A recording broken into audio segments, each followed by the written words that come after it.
2026 2013 সালের 5 মে এই দিনে মোবাইলটা সামনে আসতে মোবাইলের সাইডে কি করে শাপলা চত্বরে হেফাজতে ইসলাম অবরোধ আহ্বান করেছিল আল্লামা আহমদ শফির নেতৃত্বে। হেফাজতে ইসলাম ঢাকায় এসেছিল নবীর ভালোবাসায় নাস্তিকদের বিরুদ্ধে প্রতিবাদ করার জন্য, কিন্তু তথায় সেই সময়কার গদিনিশীল সরকার, স্বৈর শাসক শেখ হাসিনার সরকার হেফাজতে ইসলামের নিরীহ ওলামায়ে কেরাম, হাফেজ আলেমদেরকে, ঘুমন্ত ব্যক্তিদেরকে রাতের আধারে গুলি করে শহীদ করে দিয়েছে। 2021 সালে হেফাজতে ইসলামের অসংখ্য ওলামায়ে কেরামকে হাজার হাজার মামলা দিয়ে গ্রেফতার করেছে হেফাজতের নেতৃবৃন্দকে।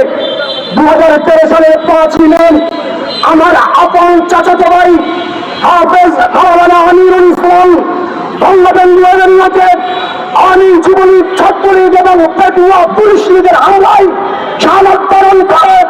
2021 সালে শেখ হাসিনার পুলিশ গ্রেফতার করে আমাকে দিয়ে 164 করিয়েছিল। ছাত্র চত্বরে কেউ মারা যায় না, কিন্তু আমি স্পষ্ট ভাষায় বলতে চাই, ছাত্র চত্বরের 3 জন শহীদের জানাজার আমি পড়েছি এবং তাদের লাশ আমি দাফন করেছি।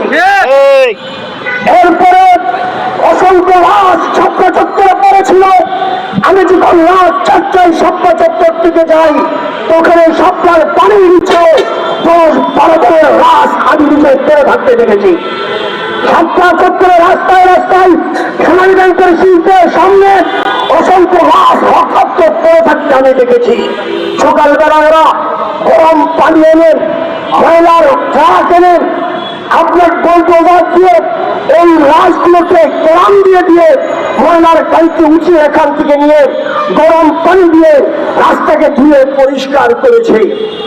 সেই দিন আওয়ামী লীগের তৎকালীন মহাসচিব সৈয়দ আশরাফ বলেছিলেন, রাতের মধ্যে হেফাজত ছাত্র চত্বর না ছাড়লে এদেরকে বাংলাদেশ থেকে বিতাড়িত করা হবে।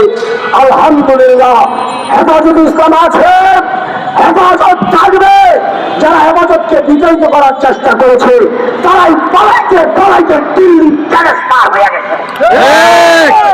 বর্তমান ক্ষমতাসীন বিএনপি সরকারের নতুন প্রধানমন্ত্রী তারেক রহমানের উদ্দেশ্যে বলবো, আপনার আম্মাজান 3 বারের প্রধানমন্ত্রী খালেদা জিয়া হেফাজতে ইসলামের পক্ষে ছিলেন, সাথে ছিলেন, পাশে ছিলেন।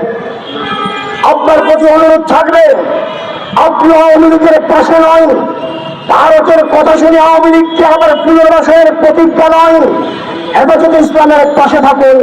শাপলা চত্বরের শহীদদের হত্যাকাণ্ডের বিচার করুন। না হয় আপনার জন্য, বিএনপির জন্য এটা হবে হেফাজতে ইসলামের সাথে মহা বড় গাদ্দারি। মনে রাখবেন, যদি হেফাজতের হত্যাকাণ্ডের জন্য আওয়ামী সরকারের শেখ হাসিনা সহ জড়িতদের বিচার করতে ব্যর্থ হন, মনে রাখবেন আপনাদেরকে বাংলার জনগণ বিজ্ঞান দিল্লিতে, পাল্লায় লন্ডন পাঠিয়ে দেবে।